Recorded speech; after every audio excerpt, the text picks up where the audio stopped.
Guys, what's up? Welcome to the ElkShape podcast, ElkShape YouTube channel. Today we're bringing on John Dudley, Nockon Archery. Should be a good show. We're going to ask him some questions that I had folks email in from Instagram, and we'll see what he has to say. Get to know what his season looks like, how his business is running, how tack was, and then get into some tuning questions and just geek out and hang out with the Dud man. Now you can't say anything that you don't want on the World Wide Web. It's pretty rare that happens, truthfully.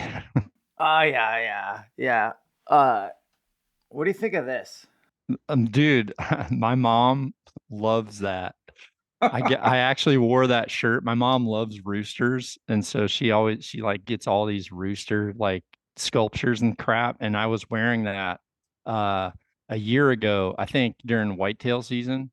And I was kind of videoing my mom because people had never kind of seen her like talk about me, so I was kind of just asking her random questions.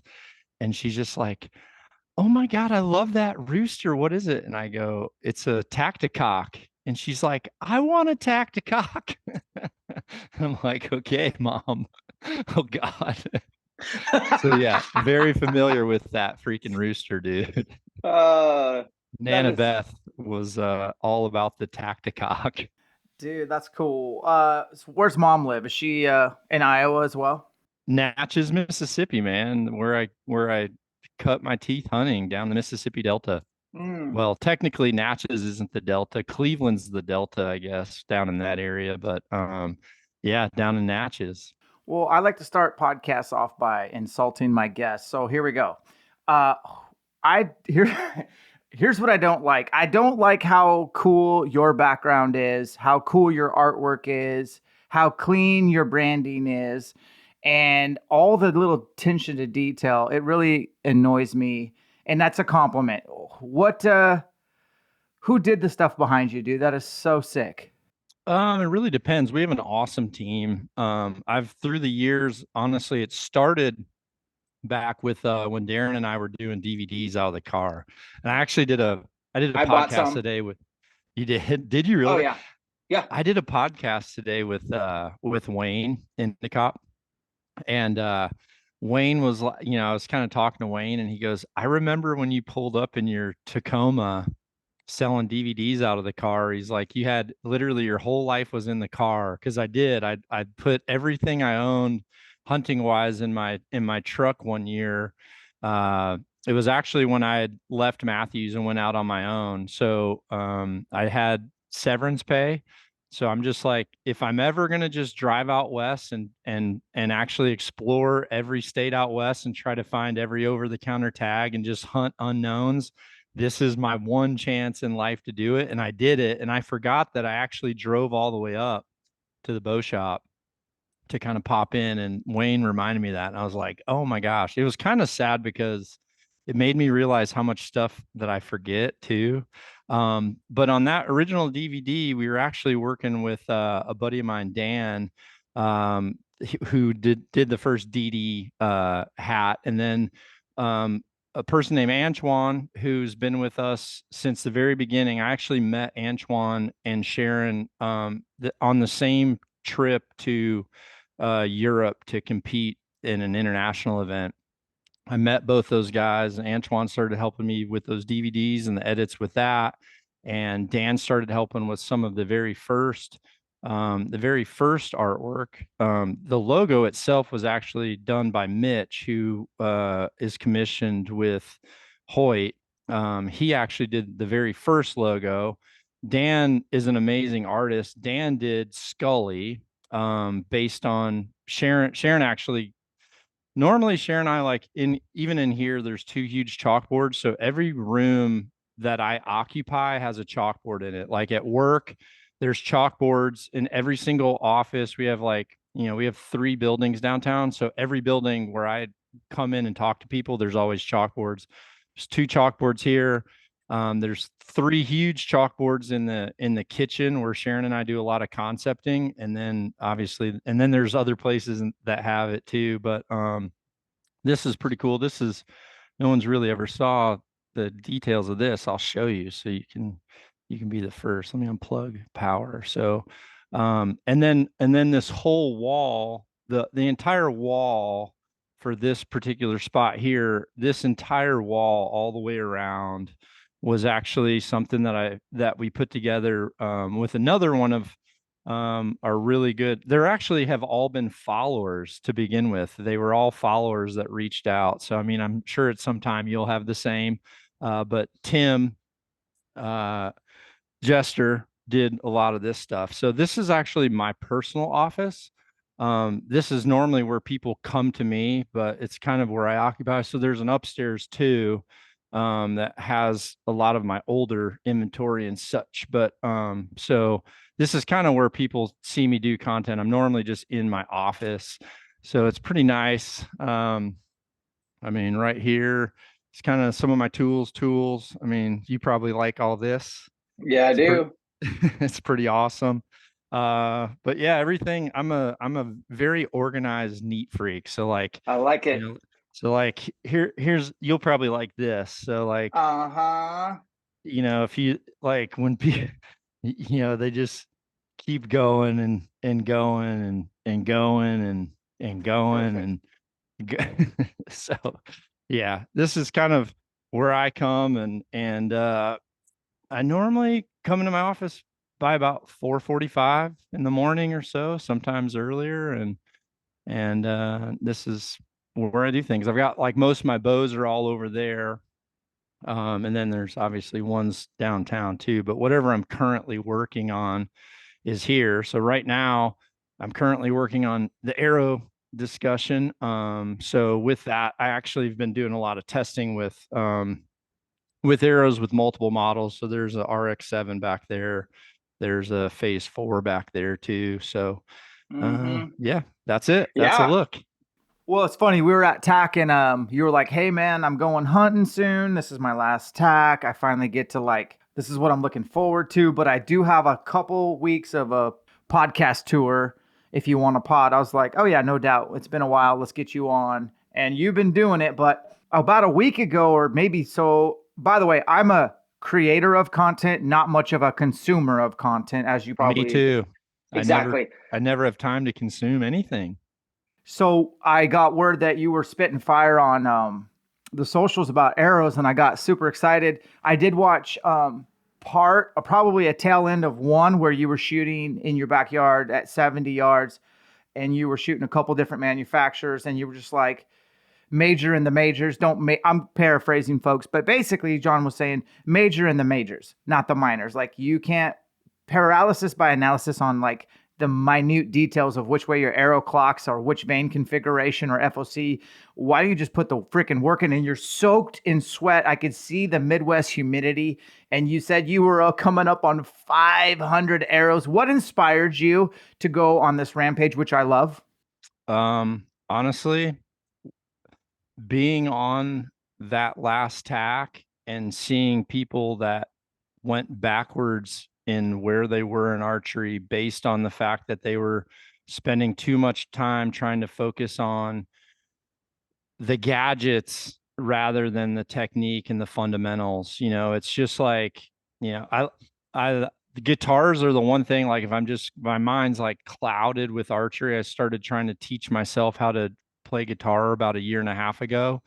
And so, and what I've learned on that is, I honestly don't buy a lot of things for myself. I buy shoes, I buy J1s, and I buy guitars, occasionally. So, but what I've learned is regardless of how good the guitar is, none of them make me a better guitar player. What makes me a good guitar player is coming in, opening my Gibson app or my Justin guitar and literally just looking at a lesson and working on fundamentals and working on mind muscle connection, mind muscle coordination. And so like with archery, that's the same thing. I actually did some coaching today with a few friends that are getting ready.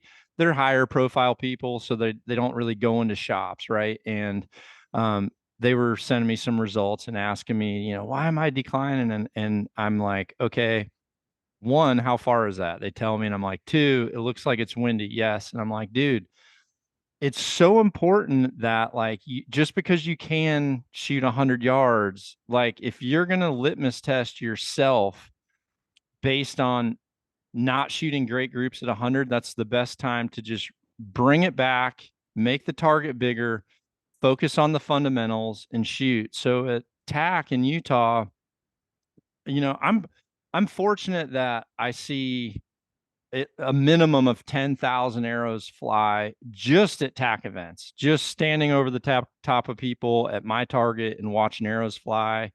And I don't remember names, but I remember setups and I remember gear. And so when I see people and all of a sudden I watch this arrow fly and, the arrow's kind of squirreling around this heavy ass point that's, leading the way and the rest. And then they're kind of over here or over there, or the amount of people are like, yeah, I'm just having to hold over this year. And I'm thinking, I'm just like, gosh, people are like so worried about this penetration thing that it's starting to take people backwards. So I just had to come forward and just say, listen, I just want everyone to be good archers. I want you to shoot. And listen, if I told this to Wayne. So a buddy of mine told me, he's like, hey, I'm gonna go shoot an elk with my recurve. And I'm like, awesome. He told, and and he goes and gets one. I'm like pumped. I said, what's the specs on that? He tells me, you know what it was? He killed an elk with 28 pounds of kinetic energy. And no one thinks about that. But that's like what a trad bow does, right? It's like, and everyone's just like freaking, that's awesome. You got one with a trad bow. But for some reason, when we have something that's 3x that's ability, 3x that ability, and we're overkilling it, it's just there's a middle ground, and I'm trying to focus people on not sweating the details if they're not in the upper end of their advancement in archery. Have a great setup, trust a great shop, buy quality products, buy arrows that have great straightness, and just focus on the fundamentals of letting arrows go and doing it the same every time. And all these minor details, they really don't even show up for the best of us sometimes. Or if they do, they're measurable only because we're competing at a professional level for score. But when it comes to kill zones, like, you want to be able to shoot the tightest group possible on a kill zone, because the reality is that kill zone has the ability to move in a hunting situation. And if that arrow is going to go right here on the screen every time, and this target has the ability to drop, turn, all this stuff, the bottom line is your arrow has to be able to go right there, because if your arrow is possible to go here and this is happening, well, yeah, now this is problematic. So I'm just really trying to focus on accuracy and telling people, listen, there's a lot of middle grounds on arrows, but we're so lucky because there's so many great broadheads out there that fly really good, regardless of what you choose. This is an ongoing, endless topic that I don't think will ever get solved. It's like I just did a interview with Outdoor Life. They did a couple different articles based on hunting elk. And we talked about shot angles and stuff like that, and they actually have a very, very good broadhead test that I looked at. And he told me, he's like, what, and Iron Will did exceptional. I think overall Iron Will was kind of leading that from the push test, super sharp, obviously. So I'm like, listen, you should be more focused on what broadhead will poundage, or what broadhead will deliver the penetration that you want based on the equipment that you're shooting, because our options in broadheads are really what is going to decide a lot of this stuff that we're spending more time thinking about, rather than researching a really good head with good reviews that flies as close to a field point as possible, and just going out there and knowing where that freaking broadhead hits. Like, that's going to help you more as a bow hunter than any of this other stuff that's taking you down some awkward roads, I guess. Yeah, man. So like you said, like you were seeing a lot of high, heavy FOCs at TAC and, not tuned bows and all sorts of stuff. Like, where is this bad information? They're just getting it on the internet, like, or there's articles, or like where are people consuming? I mean, I'm not a consumer. I Right. I honestly, I see it. I don't necessarily know where all they get it from. I've certainly heard names, and like one of the names that we all know, I'm just going to say Troy because I don't like going by people's like character names. But there's and honestly, what? I know who you're. Yeah, okay. I know Troy and character name. Yeah, but yeah, I know Troy. I've had him. I've met him in real life, and I've had like a conversation with him, and I even let him. He did ask to come present at an ElkShape camp, and we afforded him the opportunity. And that video is on my channel, and I love Troy, dude. So before you say anything, I'm going to tell you, like, I asked Troy in front of everybody and on video, I was like, have you ever killed an elk with a bow? And at the time, he said he had not. And I said, okay. And I did that on purpose because I wanted to make it really clear that I still believe, like, proof's in the pudding. And I love what he does. And I like that he's got his own flavor. And I think that if anything, he's bringing more attention to archery. So there's a lot of positives with that dude. Yeah. And I think he's a absolutely. super nice guy. But yeah, I do hear his name get mentioned quite a bit in some of my content. So as you were, sorry to interrupt, John. No, that's good. So, people were immediately tagging him like, uh-oh, here we go. And honestly, he reached out pretty quick. And I just made it really clear. I'm like, hey, dude, I've never watched anything you do. What I did tell him is years ago, I was actually contacted by someone at the Ashby Foundation. And someone had dangled the carrot of giving me, I don't know if there's an Ashby award, but this carrot was like dangled in front of me. And I was just like, okay, well, what is this? But with that came like, you need to embrace the principles of the Ashby Foundation to qualify for this award. And and that was the first time I had saw the chart. And I just said, well, hey, this chart, I mean, so much of it tells people they're inadequate. And I said, and honestly, if you look at, I mean, I'll put you in this, Dan, you, me, Randy Ulmer, Joel Maxfield, Wayne Endicott. Okay, I'm just going to do a handful. That handful of people have shot more animals underrated on that chart and had no problems. Like, I can just stop there. So I don't feel like it was, I feel like it was information, and I haven't dove totally down it. I just know it's information based off penetration that was needed with traditional equipment on dangerous game, right? So certainly there's applications for that, but there's also a middle ground where people can keep their pins tight. They can miss range yardage by a much smaller fraction of a number. And and with that, and also with the arc, you look at like the arc of the arrow. I went back and reviewed some of my older footage, and more importantly, I reviewed footage of animals I've lost or didn't hit. Okay. And the majority of either one of those two have to do with really three things. One, deflection. Deflection, it magnifies with arc. Okay. Deflection is one. Two, misranging. Like, a majority of my misses have been in like bean fields, canola, wheat, where you're trying to just get a range of a tine that's in there and get your sight set, and you're just totally just tension on the string for hours waiting for that thing's butt to come up so you can just get back and be ready. But a lot of times you're off by a yard or two, right? So it's like, the slower the projectile, and honestly, the more open the country, the longer the distance is naturally going to be, and the more important the flatness of that arrow will be too. So it's like, that's that. The other thing that's caused my misses are what I've noticed from film and this is like very clear on things like antelope and deer. Okay. Elk and moose are a little bit slower to react, but when you have an animal that's in a broadside position feeding and you take a shot and they freaking come up, they're the first thing they want to do is locate where's the sound of danger. They want to locate.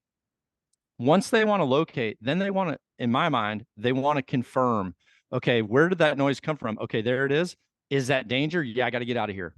But if they're still like, where did the noise come from? Where did the noise? Okay, now we have a successful hunt. So what I've told people and what I see in footage is when I've shot like prototype veins, or when I've shot, honestly, some broadheads with a very open vented shape, when I see animals turn and then all of a sudden their eyes go up, their confirmation isn't like they heard a sound, they're looking there. Now all of a sudden they have their confirmation of there is a sound coming at me. And that's what instantly goes full trigger to a string jumper or a string inverter. And, it's that secondary sound. So yeah, if we can have a quiet bow where they don't necessarily where they're like, wait, what's that?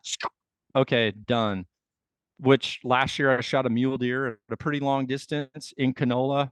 I had, honestly, he stood up on me probably 4 times where I had to let him stand up to get my range. And luckily that happened because I couldn't really get it when he was laying down in the canola, and then he would stand up, he'd find new shade and bed down. Well, there's still a yard or two difference. I was a touch high, and I was a touch high because he had actually, like, when he got up and he repositioned in that bed, once I went up and found my arrow, the bed was actually 2 yards closer than when he had stood, and I was able to peek up and get a good range. So it's like those little things are real life hunting situations to where these factors that I'm talking about is what's going to make people either notch a tag or have the worst feeling of their life. And I feel like more attention to that is more important. So those are the subjects I was trying to go on. And in all fairness, Troy reached out. He introduced himself. He kind of said, I go by this name. And I kind of told him, hey, I'd love to have some discussion. I gave him my phone number. I said, I would love to talk. So, and honestly, I think he's agreeing there is a middle ground, which is awesome. And that was really my start to it. But then once I went down that path, Dan, then it started to become obvious, like things started to refresh in my mind. Like, okay, what are all the details of an arrow and a bow that actually make people more accurate? So I've did a few different tests, and I thought it was important that I shot live, that I didn't have cuts. I thought that was really important, right? And so now these other ideas are coming in my head. This is awesome. Rogan just texted me. He That's great. Sorry about that. So today I did a podcast, which is an urgent message about the archery in the school program funding. Yeah. I actually did a podcast this morning with Dan Forrester, who's actually going to Senate today. And I sent that link to Joe and I said, please, bro, the archery community needs your help. Please, if you could share this, that would be great. So yeah. And now that I'm like shooting some arrows, I'm like, you know what? I can show people things that they can do that make a difference, and honestly just make them more accurate. So one of the things that's coming this week is I'm going to actually talk about the arrows that I shoot. There's 3 of them. I'm going to talk about the what's and whys, which arrow should you choose and which arrow do I choose? And then another one that's going to be coming here in the next week is I've actually got bows where the bow will be served with 3 different serving diameters, and I'll be able to show the diminishing. What are the diameters that you chose? I'm just going to serve with an 18 thousandths, 21, and a 25, and show how those different nock fits will affect different groups downrange. Okay, cool. That's awesome. Yeah, I've really particular on that number when I'm doing my setups. I wanted to ask you, because you are an Iowa dude and a whitetail connoisseur / whisperer, and you live and breed and like literally hunt the world's best whitetail, in my opinion, just my opinion, would you be willing to make concessions on an arrow, i.e., go up in weight up to 100 to 200 more grains, whether it be tip weight or in the arrow, GPI, what have you, to achieve like more of a guarantee on penetration and or a quieter arrow to improve your momentum and to scratch that Troy itch at all? Would you make concessions on a whitetail, or would you consider you'd use the same arrow that you always have done? So part of what happened with this podcast I did about the NASP was it kind of brought me back. So when NASP was very first started, our very first curriculum and the very first instructors that were taught were actually taught in our Boys and Girls Club at Sparta, Wisconsin. I was in the very first class. I was literally like the fourth person to ever be certified. There were four of us. Rod White helped, with the very first one. And Kevin Stay, who was president at Brennan Industries at the time, which is who made the Matthews bows. I actually took those bows overseas. What I did was I took the original NASP curriculum and I went overseas and I actually taught that to international shooters that didn't understand English very well, to see how well that curriculum would work if there was limitations to translation, which is a very good litmus test for it, right? You'll appreciate this. So there's young Dud right there. Was that a leather jacket? Yeah. Oh yeah, dude, that was a leather Matthews jacket, by the way. Oh, snap. First of its kind. Look at that, dude. You need one of those. I kind of want one. Yeah, you need one. So there's the very first students internationally. So what's funny about this is that bow I was holding was like my first Genesis right there, and it matched my hat. I killed a deer with that at 17 pounds, dude. I killed a whitetail with a Genesis bow at 17 pounds with I think it was a 22-16 and a 100 grain steel force head. Killed a deer. So, dude, what we're talking about is like not even relative to the whitetail world, and the other thing too is whitetail are highly reactive. So long whitetail shots are a dangerous situation. Whitetails, there's always a debate. What's cooler, like killing a big whitetail during the rut or elk? I mean, honestly, I'm going to say elk. But when a big freaking whitetail comes to antlers and he comes in and his hair's bristled up and slobber's hanging out, dude, just shoot it. If you've got a bow, just shoot that thing. If you have a good head. Now listen, if you're gonna go out there, which I have, this goes way back. So the first expandable broadhead I was personally ever introduced to was a Rocket Arrowhead. And I actually got a flyer in the mail because I had my archery shop at the time. It was called 10 Ring Archery. I got a flyer in the mail from Rocket. This was like early 90s, okay, mid 90s.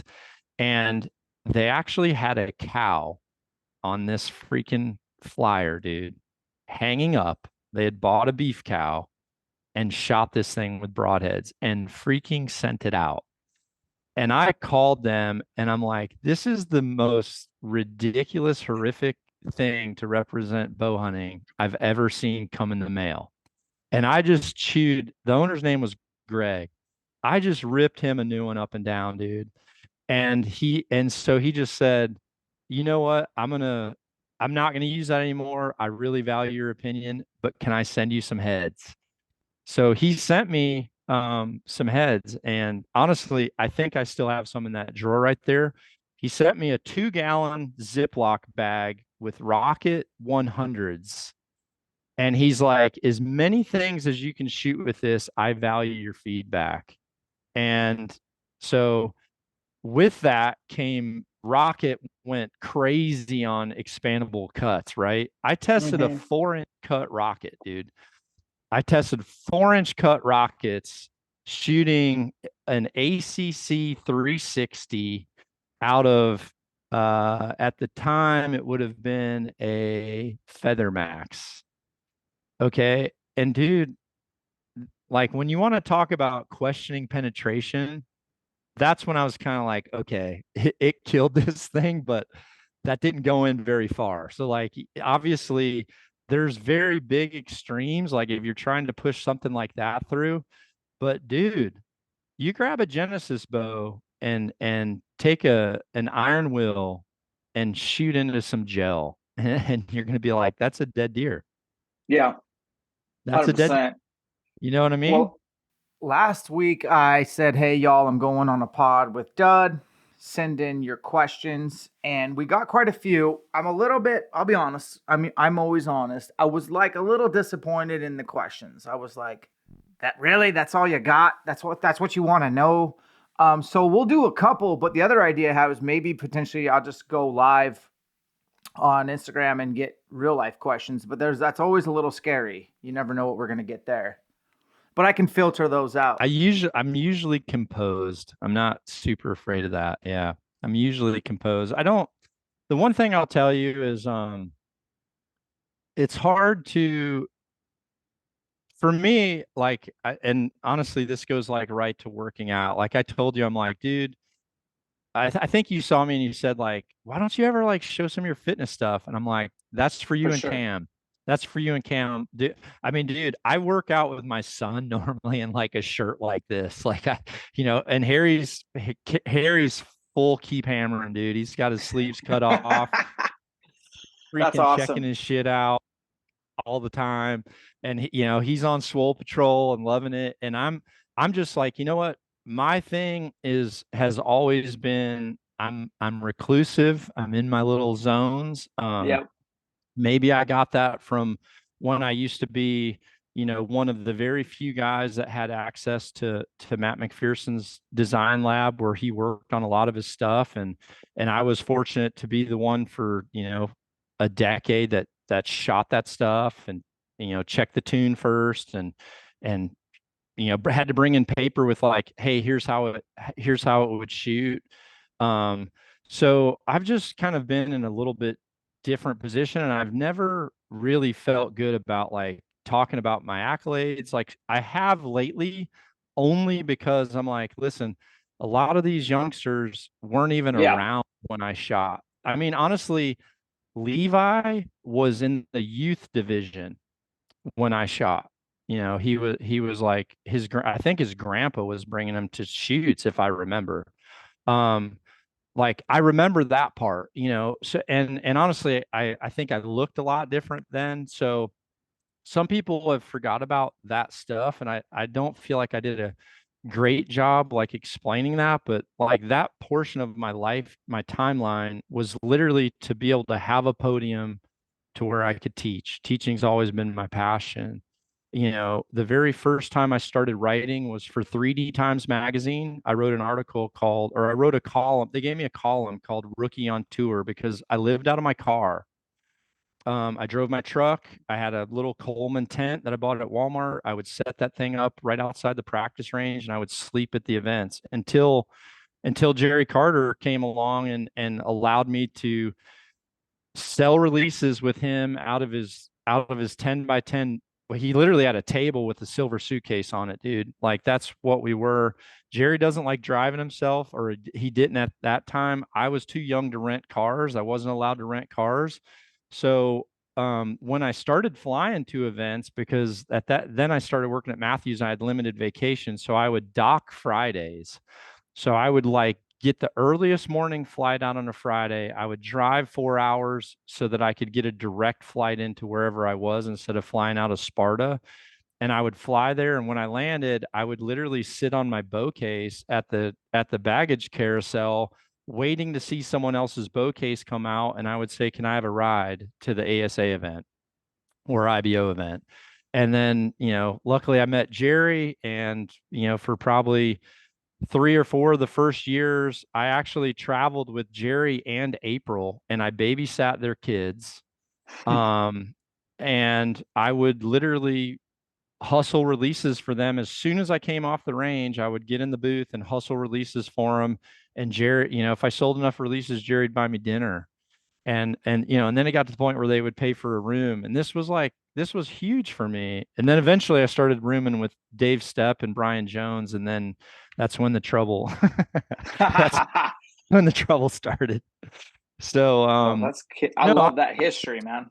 Yeah, I just I've never been one to kind of puff up unless I feel like I have to, so that people value the information. Sure. So I'm like totally comfortable with, if I'm not comfortable, I'll just say I prefer not to say, but I really do not like to talk bad about brands.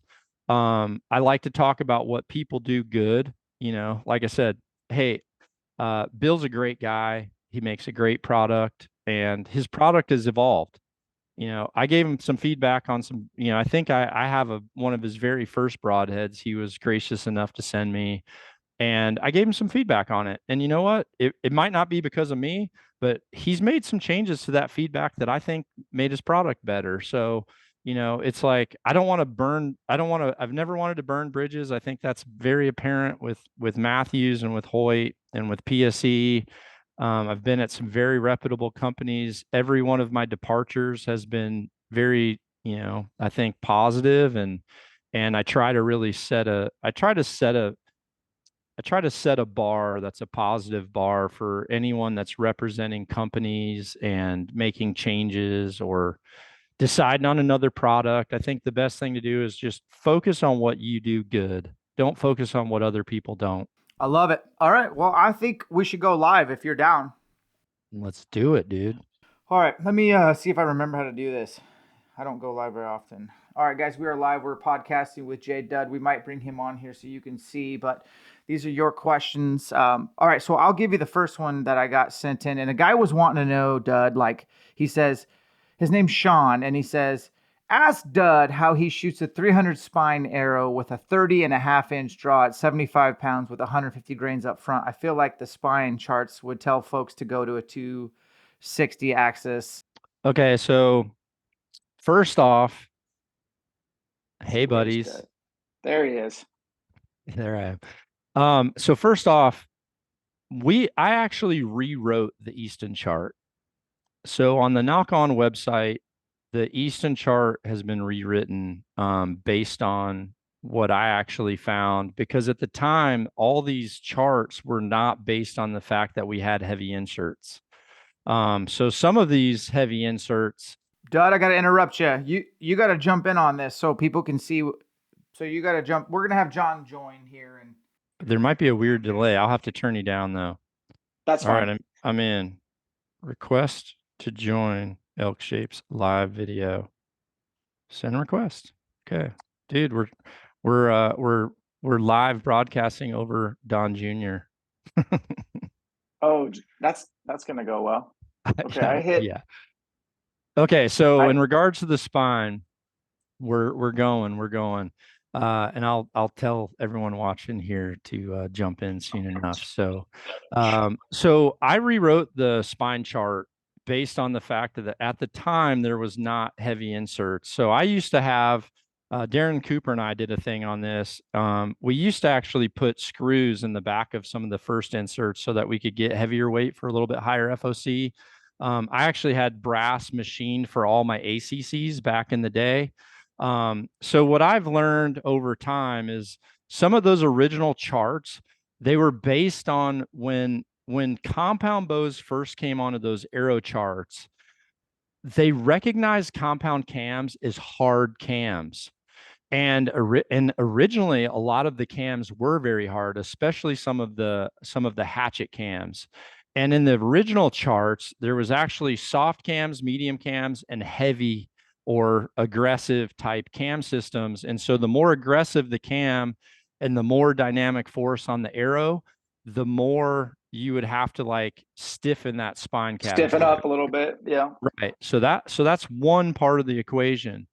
The other part of the equation is, so if we go back to when some of those charts were originated, we didn't quite know what we know now in the cam development era. So some of the very first cams had nock travel that really varied depending on the manufacturer. And each manufacturer at that time had a different opinion on what it should be. And some had no freaking clue at all what they were even doing. Okay. So I'm going to give you two examples. And there's two different theories to it.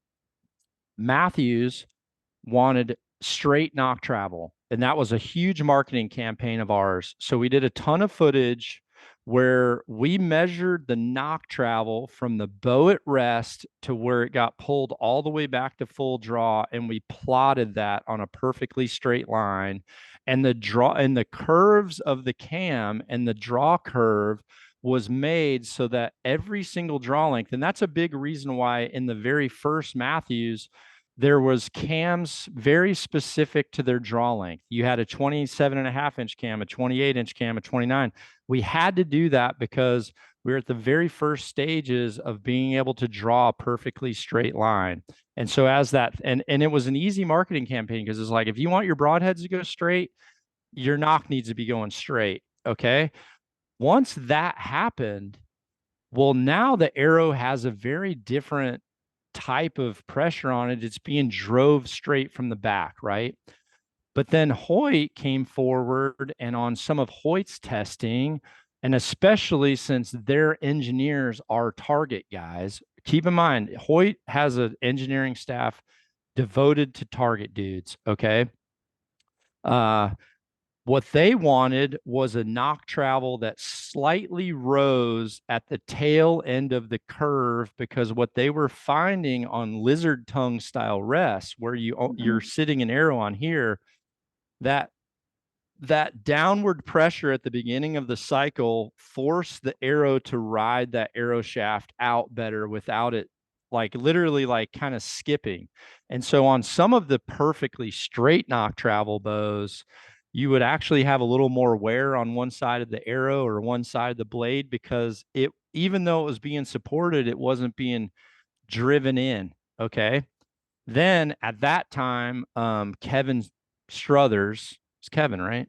Kevin Struthers from Bowtech. Yep. Struthers came out with the crazy fast Bowtechs that were just like, how can I put as much freaking pressure on this arrow as humanly possible, right? So when we tested a Bowtech, and we actually brought a machine to the ATA show, and we invited Kevin over.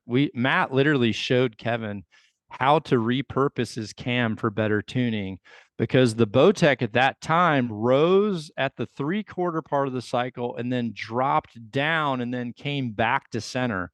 So those very first bows were creating, 1 second here. So the very first of those bows were creating an S bend in an arrow like this as it launched through. So when that's happening, the stiffness of your arrow, and how, when people are tuning bows and saying, okay, well, a 300 at 70 pounds is not working, we need a 260.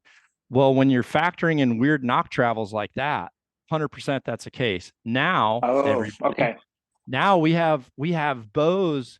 Listen, I think our charts could soften up some, because the efficiency of the draw cycle and the cam, and I like, there's not very many boat, like the PSE Omen is a speed beast, right? So like that thing, or like, let's say some of the original monsters that Matthews had, let's go back to like, Bowtech's ones, or, even when Hoyt had a afterburner.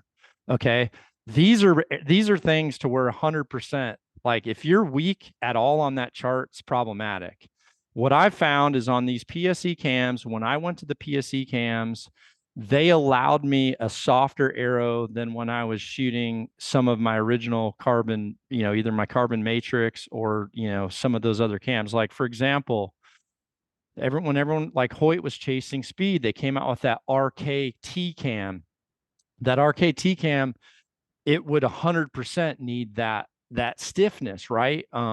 Whereas like right now, this Matthews cam, like you can get away with some of those weaker sides. So what I'm doing and why I get away with it is my tune, my arrow pressure on my rest, the nock travel at the position that I'm in. And remember, please keep in mind on that levitate, that was my baby. That cam system was my baby. I worked with Kevin on that. And what Kevin said was, he's like, dude, for whatever reason, because I wanted it wider, I kind of wanted it to where it actually shot like a 34-inch bow, even though it wasn't, because of where the strings are coming off the cam once the cams hit their full position. So at 30 and a half, actually at 30 and 30 and a half, that E2 cam feels delicious. Okay. And because of that, I can get away with shooting what the chart would say is weak. It's actually perfect.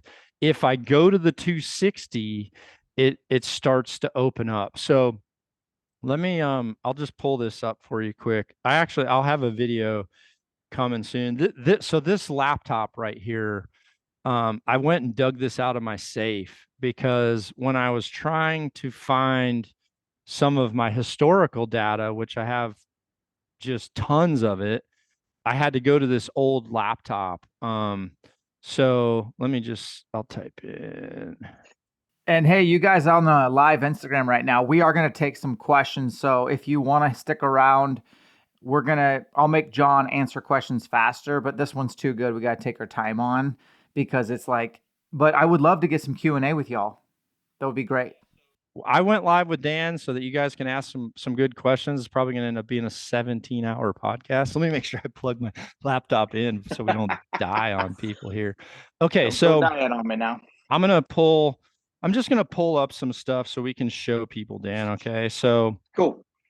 This is based on a method that I had never heard before, and I ended up naming the hill method. Okay. This was something that I taught Olympic and national teams when I did that internationally. And I would literally take people out. I actually traveled around with so I had at the time the X10 and honestly the Pro Tours in that category, the very first Pro Tours that I have in here, I tested in 2003, dude. Okay. So the hill method is based on how an arrow reacts to the spine match to the arrow. So here's an example. Okay. This is the same bow with two different spine arrows. And it might be a little hard for you guys to see. So two very, very different results. And what spine instantly kind of shows you downrange on paper is that when the spine doesn't match, your horizontal grouping starts to expand. And so what I would do is I actually had X10s in every size with 1 inch off the back, 2 inch off the back, 3 inch off the back. And then in those same cut configuration, there was 100 grain points, 120s, 130s.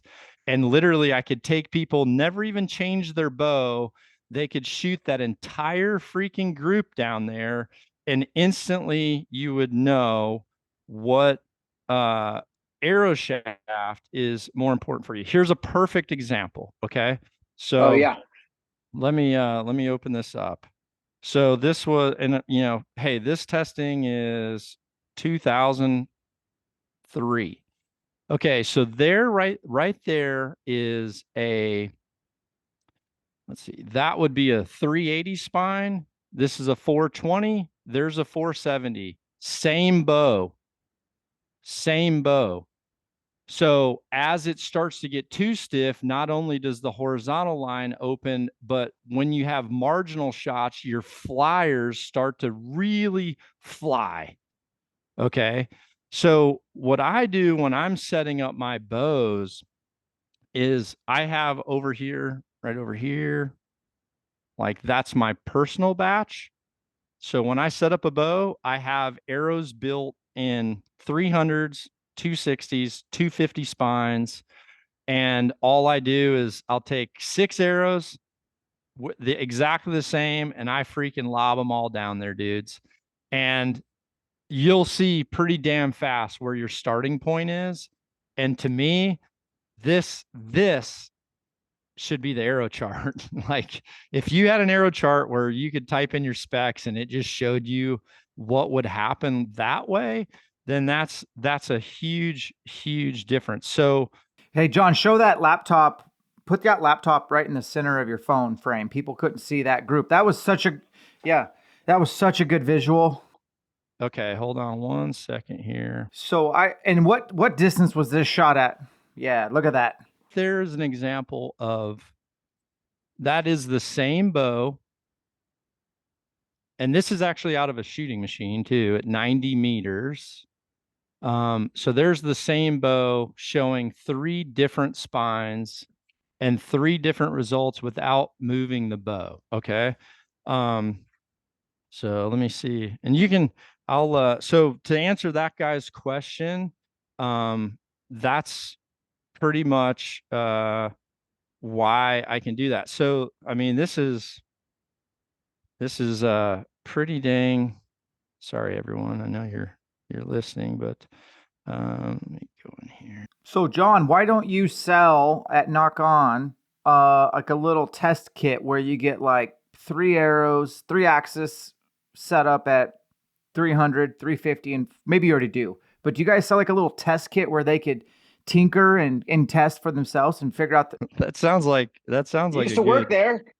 Okay, so let me enlarge the, wait, I might be able to find, I'm pulling up an article right now, whereas I think I probably have all the original documents, but I think this stuff is like, honestly, when you do podcasts, like this is the stuff that people absolutely 100%, when you see this is the stuff that really starts to make a difference. But more importantly, it really starts to educate people on, what's going on. Sorry, let me look here. I'm trying to figure out, this laptop's so old, I'm trying to remember where I kept everything. Okay, here's photos.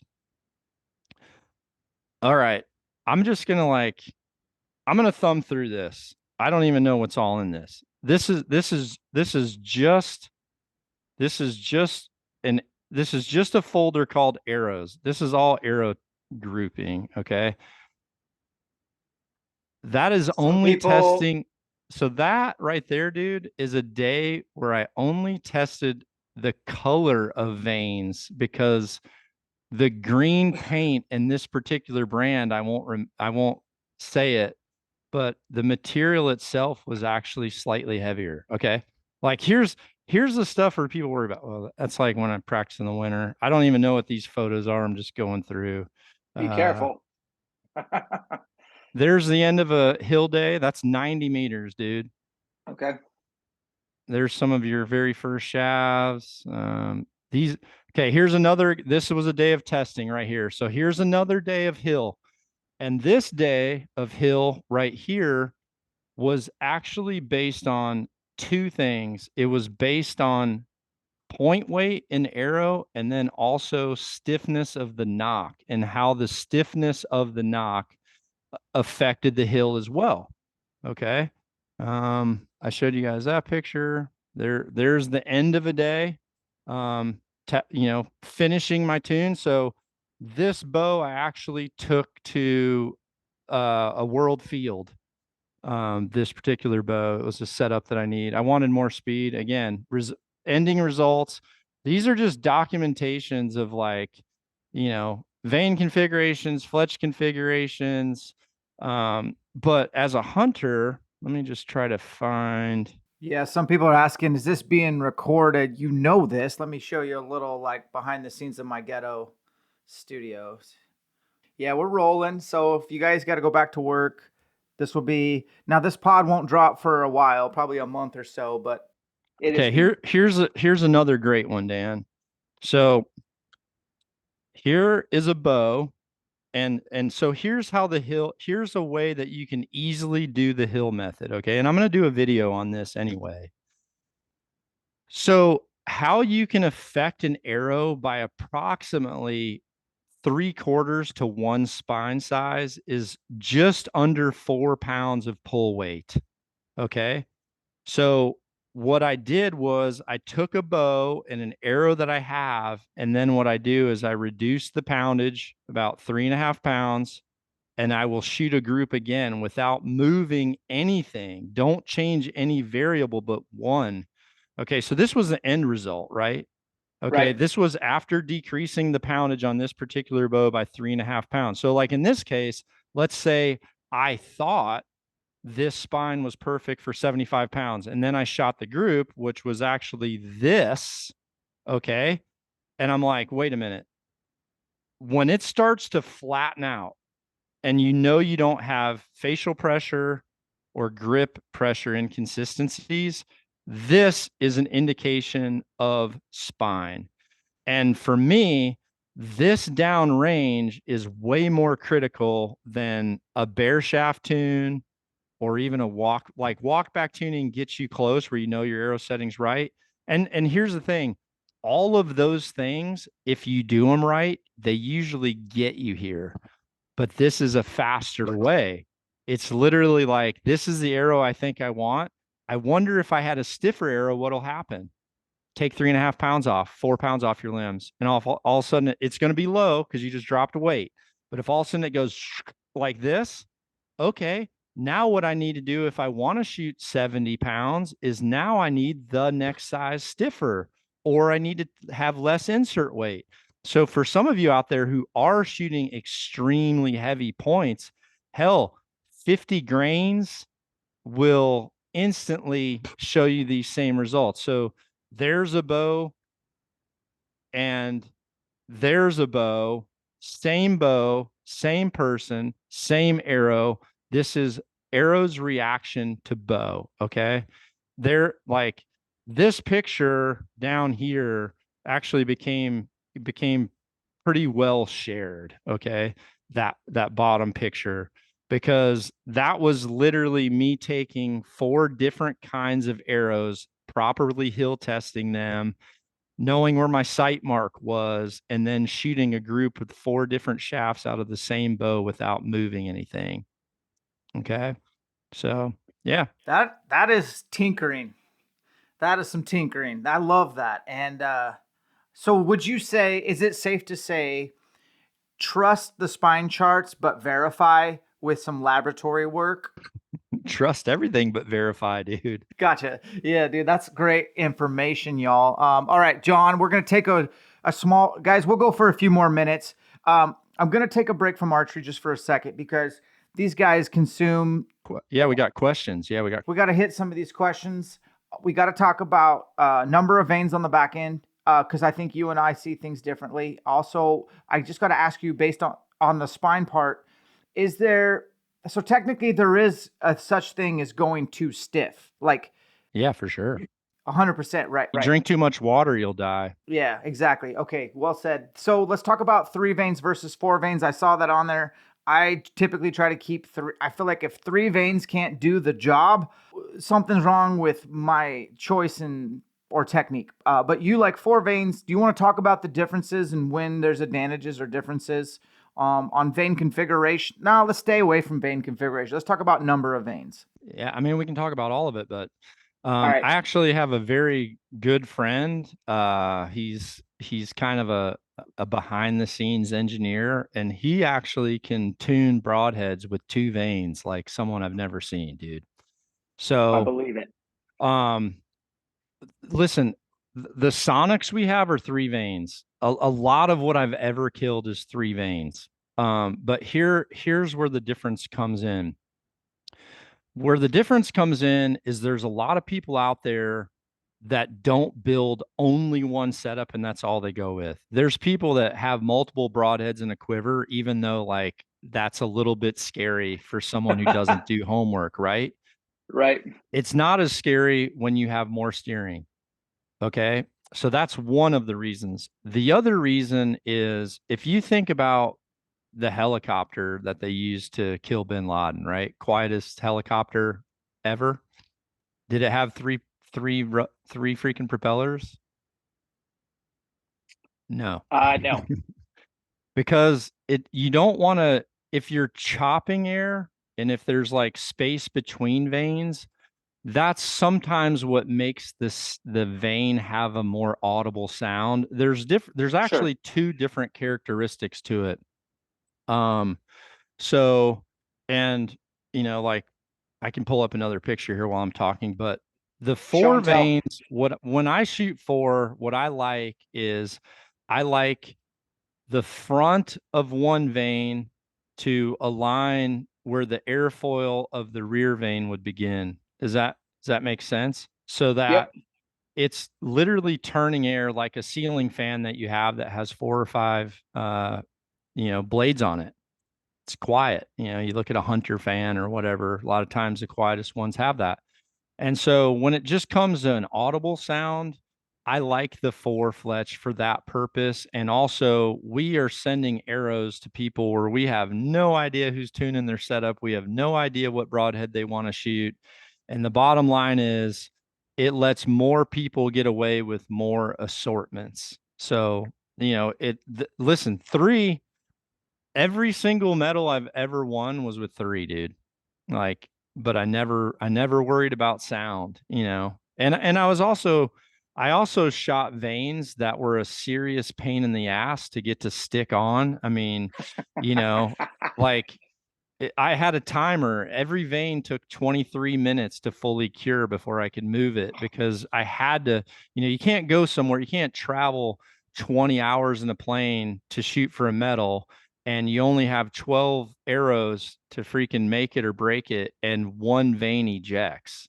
So there's certain materials that are quieter. There's certain shapes that are quieter.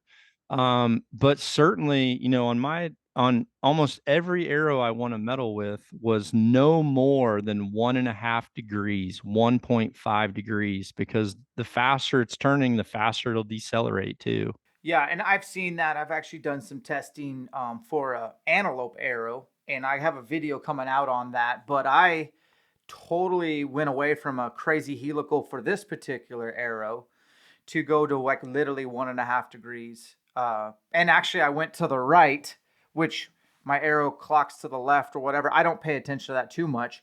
And my group's tightened up. My group's tightened up quite a bit for that particular arrow. Let's talk about spine alignment, finding the stiffest spot on an arrow.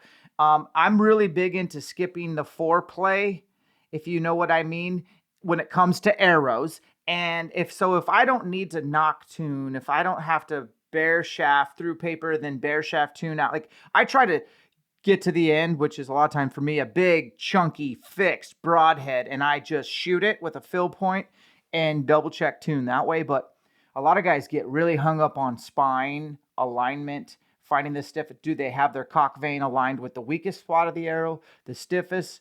Take it wherever you want, John, but I would love to hear your insight. Yeah. So actually, just as I'm sitting here, going through these pictures again, I have this laptop was from a 10-year stretch from like 2002 to 2012. I have another laptop, an IBM, that doesn't really want to power on, which was during all of my time with Matt.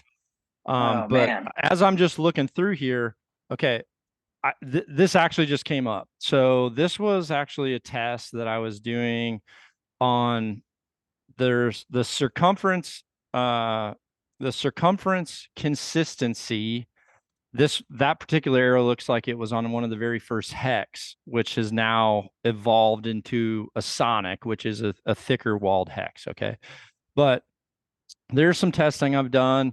Like here's an example of like data that I'd send into. This was on one of the very first infused carbon axis that I would send into Easton. So this was like me testing the straightness. I kind of built this machine to where I could test the straightness at like 10 different points on the arrow shaft. So here's the thing.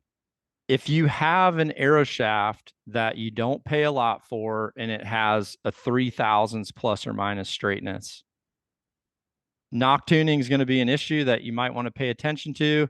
probably the time saver would be to mark every arrow, and any arrow that's not shooting within that group, turn the nock 90 degrees, shoot it again, see if you can bring the nock back in. That'll prevent you having to float everything, because the bottom line is plus or minus 3,000ths is actually, that's the high and the low end. And there's not going to be, there might be like 3 of those in your batch. There's probably going to be like, if you buy cheap arrows, there might be like 3 of those, then there might be 4 or 5 of ones that are 2,000ths, and then you're going to have some that are great. So a match grade arrow is literally, Easton is doing that for you. They are literally taking an entire batch of arrows, and see, our arrows are Nockon axis. It's mandatory for me that when they build these, they start with brand new spools of carbon for the entire run, because I want the same epoxy and I want the same exact carbon from that roll. I don't want any roll changes. So like our match grade axis is a 3-mile arrow that is cut every 33 inches from the same exact spool. Then they will go through this test so that they're going to weed these things out for you. So it's like, for an extra $30 or $40 for someone, ask yourself the question, is me floating these arrows and having to fletch them all worth the time and effort when Easton or Gold Tip or freaking, what's the Eagle arrow? Damn it, McCarthy's and is there. So like a lot of these arrows, right? Yeah, VAP, same example. You get a plus or minus 1,000ths VAP. The way some of these are processed. Listen, on an aluminum arrow, let me see if I can grab one. And when you say float, John, like you're talking bathtub floating to have them like to mark the stiffest, correct? Yeah, I've definitely seen people tell people to do that. Listen, you can float it, and yeah, the heavy side, but here's the thing. Some of the older arrows, think about it like this. Here's branding for you, dude. That's folders for kids in school. So some of the older carbons, right, were rolled like carbon sheets, and they were rolled like this. So where that seam is, that would then get sanded down, but technically there is a high ridge right there. The way these arrows are actually weaved now, that is way less important. And then if you go with a match grade, the consistency of spine like when you hear match grade, it's not just weight. This is straightness, spine consistency, and weight tolerance.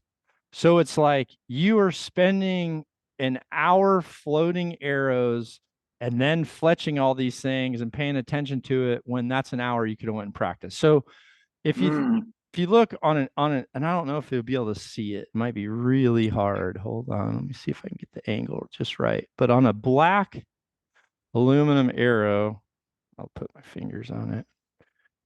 If you look, there's actually, you can see that right in the dead center. It's not the glare spot, but there's actually a silver seam, which is where that aluminum arrow is welded together. So in this case, where I can clearly see a seam, there's my cock vein. Okay. It's an arrow that shot for like team trial right here. So you guys out there, if you're going to save money on arrows, then you need to spend time. If you're going to spend money, you save time. That's my advice. I love that, man. And you could put your time into practicing and honing your game, and kind of back to invest it. Dang, that's cool. Yeah, honestly, I love this conversation. Guys, I don't want to stay live forever, so I have to be you got a good amount in there, but yeah, you're probably wanting to say you want to save the nugget. Ask a few questions from the live people because they joined in. Okay. So give me pick a few questions from people out there. Okay. Fire at the hip. All right, so I'm going to find the first good one. Hunting Stories would like you to come on this podcast. I know him and I'll vouch for him. He's a good dude. Let's see. Cheers from Montana. Our stock nocks on FMJ's good. or should he go for like an aftermarket nock? That's from Captain and Skipper. Listen, guys, I'm going to tell you right now. Nick Fisher at AAE is one of the most freaking knowledgeable people on this subject of any human I know. And next in line for that would be Werner Biter from Germany. And now Werner is taken over by Andreas. Okay. These people have the precision that is insane. But let me just I'm going to show you what I like. Now, on an Axis and an FMJ, the short answer for you is that is one of my favorite stock nocks, period. My favorite stock nocks are an X, a 3D Super if you're shooting an aluminum, which the 3D Super has this configuration right here, which has a soft tail, has an indentation for your nock to fit, and it has a way more robust midsection right here.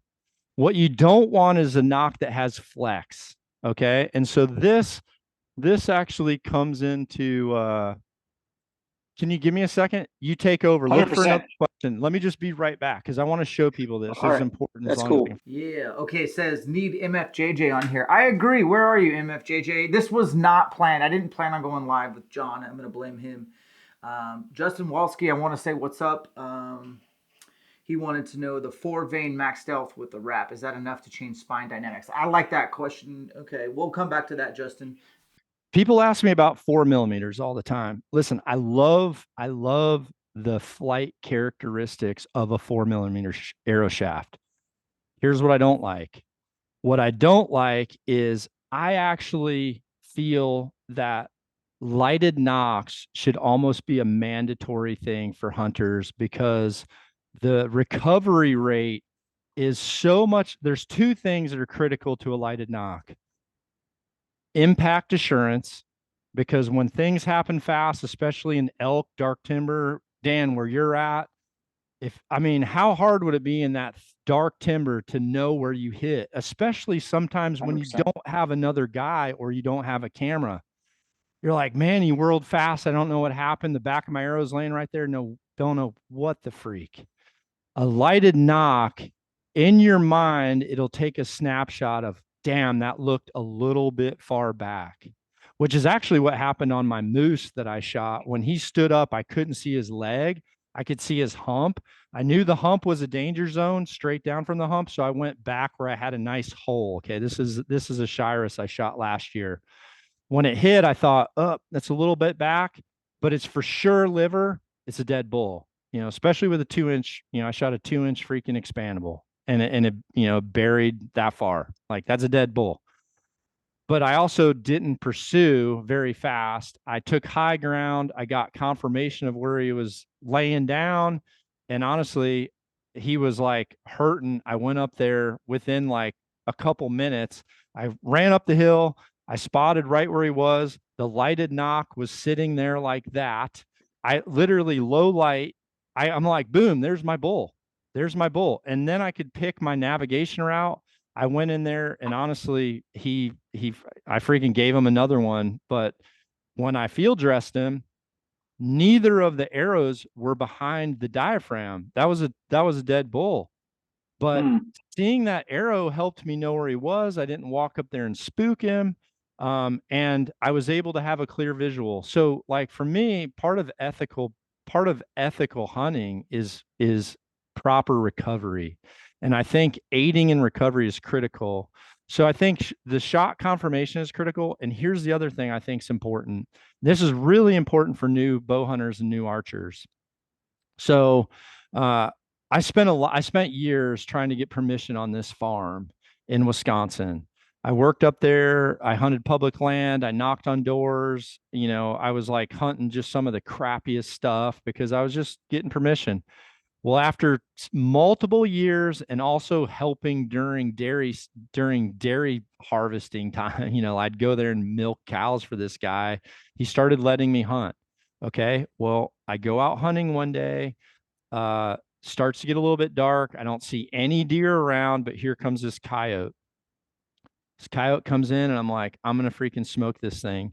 So I freaking shoot and I shoot this coyote, runs off and dies. By the time I go and find the coyote, it was too dark to look for my arrows in an alfalfa field. So the next morning, as soon as I had my lunch break at Matthews, I drove out there and I went to look for my arrow. And as soon as I pull up, that freaking alfalfa is cut for like 70 yards from the field edge out. And as soon as I parked my car and I'm just like, oh man, I hope I can find it. I start walking and here comes the farmer on his quad, just brrr, and he literally has the back end of my arrow and he says, was there a blade on the front of this? He said, because this is out of my cow trough. I just cut fresh alfalfa. He just cut silage and fed it. And I'm just like, and luckily I went out and the arrow was in the ground and he had cut it off. So I was able to say, no, sir. And so this was actually an article of mine about not only how to get permission, but how to keep permission. Finding your arrows when you have permission to hunt is such an important part of being an ethical bow hunter. And as a new hunter, just because, make a valiant effort to find your arrow, because you don't know what type of machinery or livestock could interfere with that arrow. And you can end bow hunting for anyone who gets permission on that property that fast. Okay. So that's the other reason why a lighted nock is so important. Here's what I don't like: 4mm arrow, lighted nock.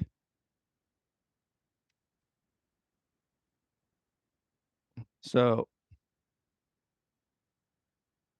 see that? That's why I will not shoot a 4mm arrow, because regardless of the nock brand, if you want to shoot a 80-pound bow or a 75-pound bow, this is an accuracy destroyer. Okay. That's why I don't shoot 4mm. It's not because I don't listen, the benefits of that ballistically are awesome. But again, if I can't be accurate with it, why am I going to throw something down there? So here's the truth, man. Like, I love lighted nocks, like for hunting, but I don't trust them. Like, I don't trust the consistency. Like, that's where the energy goes to the arrow first. So yep. What do you recommend? And I'm sure you have a recommendation, but people ask me all the time, and I just say I kind of steer clear of them. But if you kind of convince me otherwise, what have you found to be the most consistent, reliable? Well, the ones that I'm shooting right now, and listen, there's a couple good ones. I kind of honestly, I base the ones I choose on serving fit. Okay. Absolutely. There's a nock over here that I just ordered because I was intrigued by it. I got it in and I actually reached out to this manufacturer and I said, this is an awesome nock. You didn't spend enough time matching the molds so that someone can put this nock in and literally only have to re-zero the height difference due to the weight. Serving fit is like so critical to where I told them, I'm like, I either need 50 nocks to get through the whole hunting season and shoot these on my practice arrows at camp and every single thing. 100%. Or I can't shoot them. So I'll show you two different ones here. And so this is a sad part about this too. The sad part is, like, for nocturnals, these two are actually nocturnals. The clarity of that plastic reflects the batch. My experience, the cloudier it is, and listen, there's some fakes out there. Yeah, dude. See how this is cloudy? The cloudier it is, whatever reason, that batch of plastic is more pliable than this one is stiffer. And so this is an X size. So look, this is good to go, dude. This is a Uninock. Okay.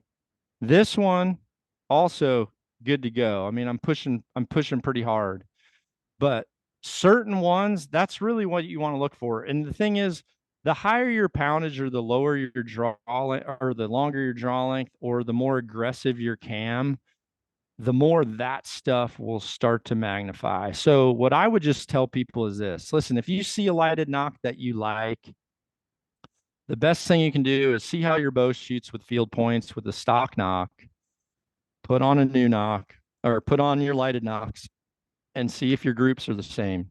They're going to move. You know, the basic rule, anytime you change anything, you've changed everything. So if you put a new nock on a serving that has a slightly different fit, it's going to change what happens. So the bottom line is, how does that new product that you have group? If the group is the same, move it. If it opens up, you've gone backwards in accuracy. At that point, you want to go forward.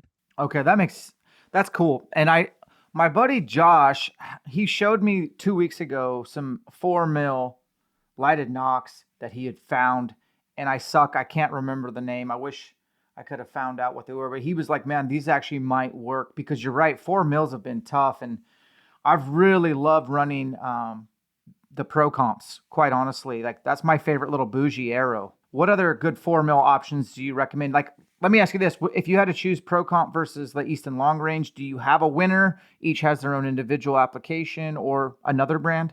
I don't know. Like some of this stuff, like listen, pro comps an awesome arrow. I freaking go through arrows, dude. I mean, I go through a ton of arrows. And what I tell people is, you know, you can get a really quality axis, or honestly, like those sonics that we have are a match grade sonic with a preset 3 fletch. I showed people how they group. They group the same as my axis. They're just not as heavy, and they don't have as guaranteed of a straightness. But I honestly feel like if you don't have that much money to put into arrows like that, some of these people would be better off, instead of getting a mid-level bow and then going like crazy high-end arrows. Listen, match grade arrows pre-fletch. Do not overlook these options. I mean, we pre-fletch with vinyls and 4-fletch, like that's what we offer, and it's literally the 3 arrows I shoot, whether I'm at tack, whether I'm shooting my indoor. I shoot those 365 days a year. I shoot those 3 arrows. But the things that I don't like about like a 4 millimeter is I don't like prolapsing my bag targets. So any type of outsert and bag targets are kind of a no-no. And yeah, it's a no-go. And the thing is, I don't know what kind of target is going to be at the hunting camp I go to. I don't know what kind of target they're going to have. You know, I don't know what kind of target they're going to have at an archery event I'm going to go to. So, you know, I just try to go with something that's a smooth bore and pulls out easy. Now, listen, with the pro comps and the X10s in a competition life, you had to have ballistic like superiority. So I've never showed this. Let me pull this up quick. This was something that I only did in presentations to Olympic and national teams or at like a coaching summit. But let's see here. Be under seminars, maybe. Seminars. Let's see. Let me see if I can pull this up. And you can take another question too. I'm gonna have to pull this up, but I think you guys are definitely gonna want to watch it. I think you're definitely Here's what I'll tell you guys. We will do, this is where we're gonna finish, and then I want to ask John on live an overview of his hunt schedule, his fall schedule, so we can kind of get a teaser as to what he's setting out to do. And then, to be honest with you, this pod is not going to drop till I get home from elk hunting, which is open-ended. So it'll be, dude, come on, man. Make the people wait. Good things come. No, send me the file, dude. I'll post it. All right. I'll post it. Oh my gosh, dude, I'm on like PowerPoint freaking. It's like, we have to open this PowerPoint or you will not see it. Where's your first hunt while you're looking, John? My first hunt will be in Alberta. Yep, always Alberta. Yeah, I did. do you go with the same group of guys every year? Is it different? Do you go after last year you slayed a bunch of animals in Alberta. Some years you're hunting elk in Alberta in the river bottoms. Some years you're hunting mule deer. What are you going to do this year? So when I go to Alberta, I buy 5 tags. I've got a pretty good relationship with a outfitter up there that they're like family to me. I go with Red Willow Outfitters, and I've got a pretty good deal with Todd. I've hunted up there so long, and like I said, they're like family to me. I've been up there 20 years.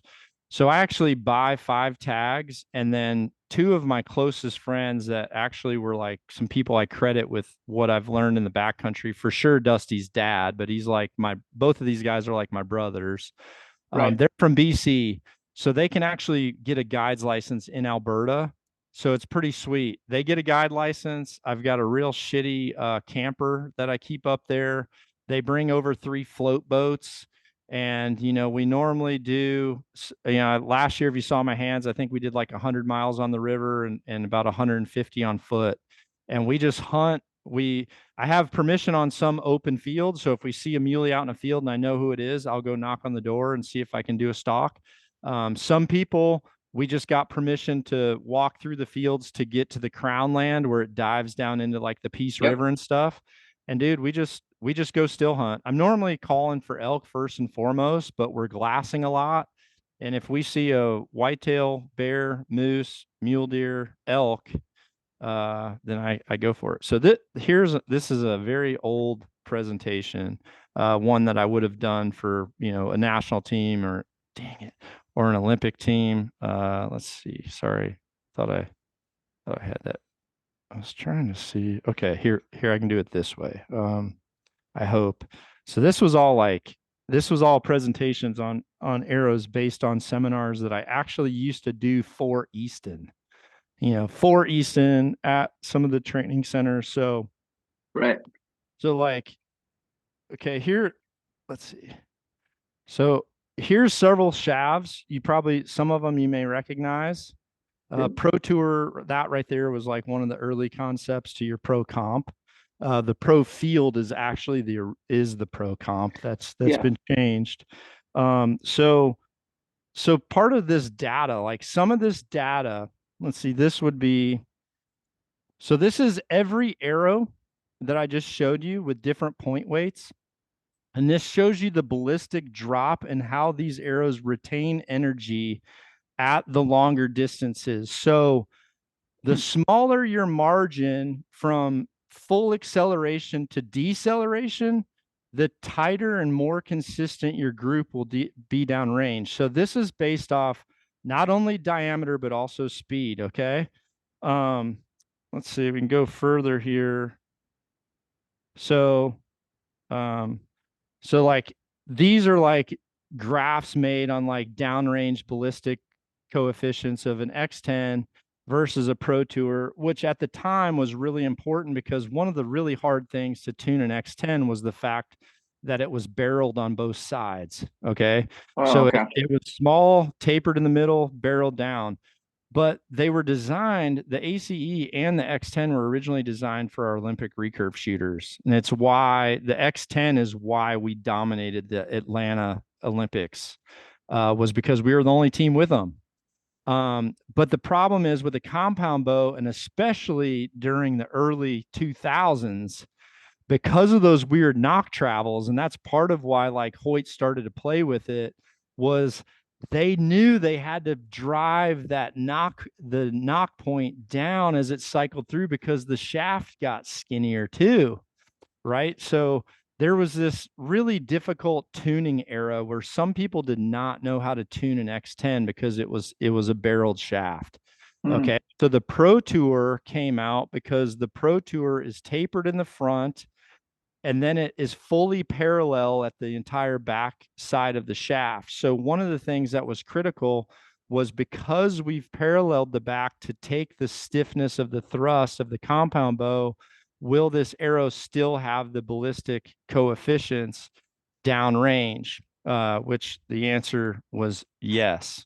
By the way, dude, you're doing a good job like retaining that many people watching for this long. That's very, very uncommon.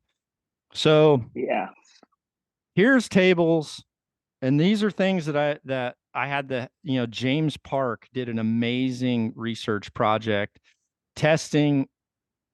Let's see, it was 5, 10, and 15 meter a second crosswinds, and out of a shooting machine testing the horizontal wind drift of all 5 of the major arrows that were available and how those drifted at every single distance with 5, 10, and 15-mile-an-hour winds. So that's why it's like, listen, I haven't opened this laptop in 10 years. Jeez. And so when people try to tell me something that I've forgotten about, that's why I took it, that's why I've like taken it kind of personally, because, a lot of this had to do with like some of the very first shooting machine testing. Just, I don't know, all the different things, like, I would talk to them about nocks, like what nocks did, right? So just to go through, nock to string tension. This is very important with lighter weight bows or weak string tension. Women, kids, anyone who backs their limbs out, this is even more critical because it will pull your string into that string stop and cause that nock to drive down.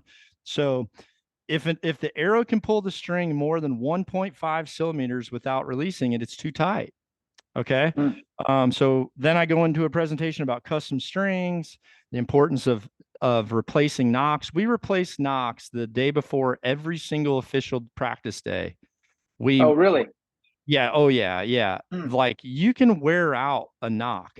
So if you haven't replaced nocks, and honestly, the smaller and the more flexible your nock, it might have a little bit more forgivability, but it'll also wear faster. So that's like some of the things that like Nick at AAE is so awesome, because when he makes a product, he's like diving deep into this stuff. But yeah, this is like, this is so. When Nick from AEE came over to my house, he hung out for like 3 days straight. And we just like, I'm like, dude, we're making content for 3 days straight. That dude's a wizard. And I had never really dicked around with torque tuning. Like I've heard target archers talk about it, but I'm like, what is this? We did it. And wow. Do you do torque tuning on your hunting setups? I've done a ton of it, but there comes a point where I know I can do it, but I also know the average to where, once again, so like here was actually testing. This was like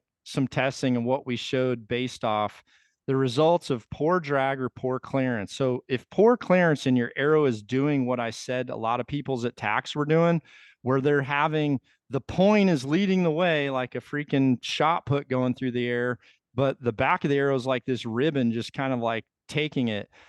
What happens is your groups, they start to do this and they get worse at the longer distances. There's normally a barrier right here. And once you cross that barrier, even though people say, well, I'm only a whitetail hunter, you're right.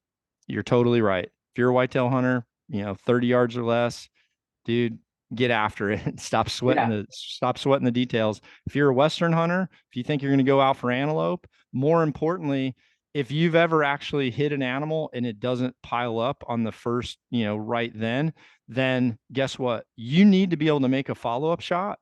And a lot of my recovery, regardless of how good of an archer I am, is based on the ability to like not take a chance and drop a follow-up shot in there. Like that's part of your responsibility, not just because I want to do it. So like that kind of showed that stuff. So here's what I came up with, Dan, in regards to torque tuning. I've done it a ton of different ways.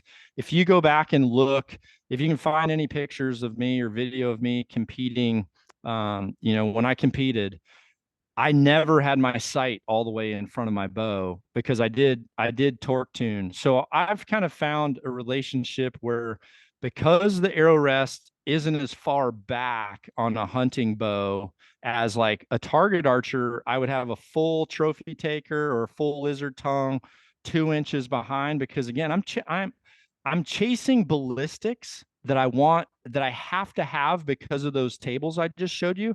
I have to have those ballistics. But when I chase that shaft, the reason the X10 is so beneficial is because it is the smallest diameter made and the heaviest mass weight. So it is just a wind cutting freaking son of a bitch, but it's a bitch to tune. And the shorter you can make that thing, the more speed you will get out of it, and the less arrow shaft you're trying to tame the freak down. So I would shoot a rest that was further back to try to minimize how much of that arrow shaft I was trying to manipulate.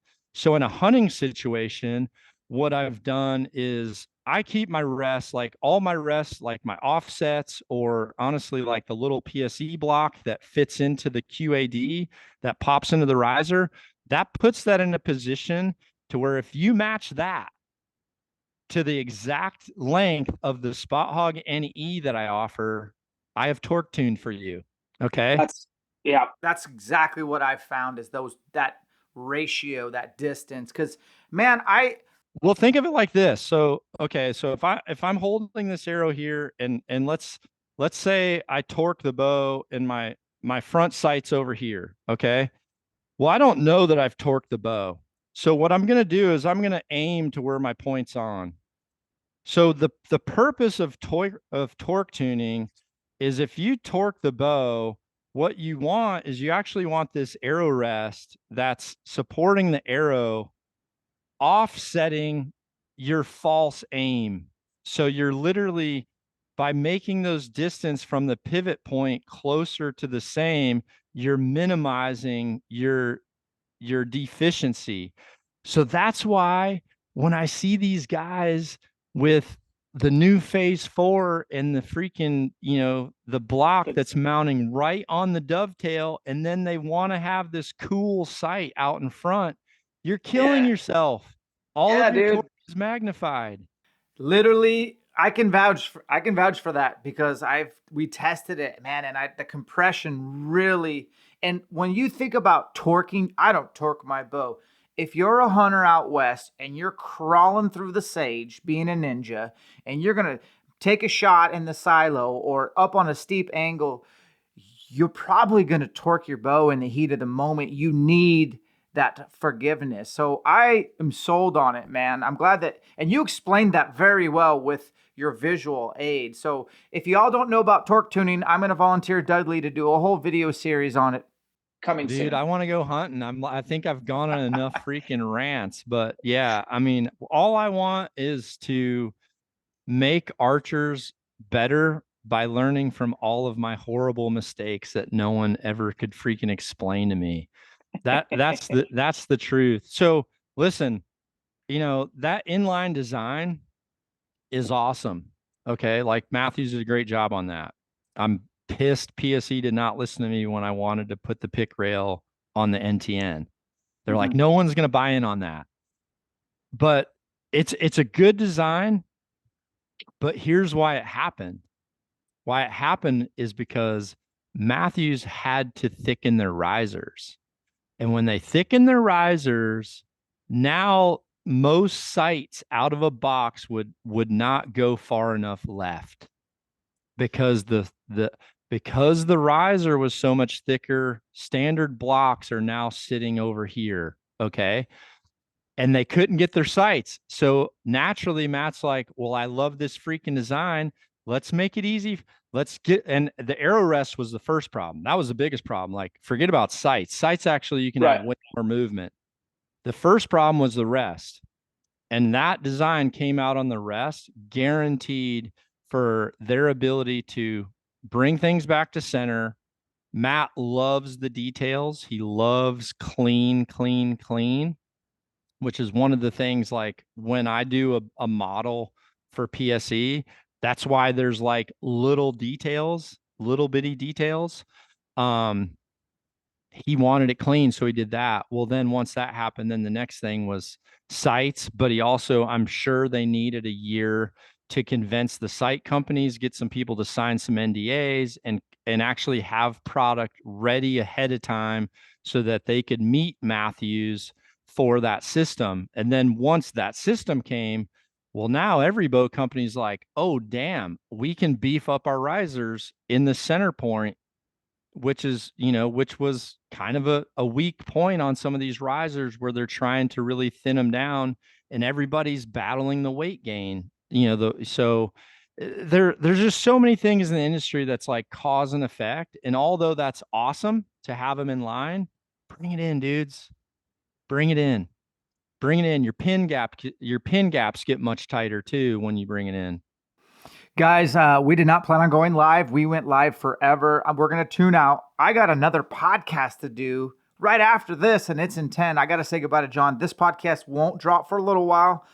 John Dudley, thank you. Are you going to post this part to get people? Are you going to ditch it? Yeah. Are you going to save it? Or are you going to post it? I guess. Tell me about going live. It's been a minute. Do I just hit save and post? Dan, I'll tell you what, you should post this one. You should also put this one out. If you send me the files, I'll give you a finished file in about 30 minutes and you can post it today. You got AI that edits for you, or you just got the squad?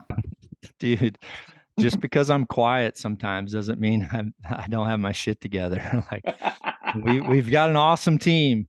You freaking WeTransfer me that MP4 file and both of our audio files. I'll get you a finished result. WeTransfer back to you in about 45 minutes. All right, guys. I will WeTransfer this to Dud because I'm going right on to another pod.